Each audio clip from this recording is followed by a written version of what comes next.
In our world, there will be no emotions except fear, rage, triumph and self-placement. There will be no loyalty except loyalty to the party. But always there will be the intoxication of power.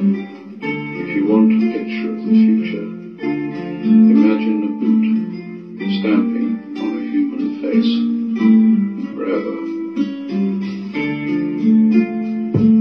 Kamusta kaibigan? Ano na ang lagay? Ano na ang balita sa ating pamumuhay? Kinakaya mo pa ba ang mga tinatak at pagsubok sa araw-araw mong hinahamak? Alam ko naman ang pinapasan at huwag magalinlangan. Aking kaibigan, lahat ng ito'y iyong malaragpasan. Hindi man sa ngayon, pagdating ng panahon, masarap na buhay ay makakamtan. Magsumikap ka lang, pagod ay kalimutan. Magtiwala sa Diyos dahil siya ang kasagutan. Lagi manalangan, humingi na pasasabi.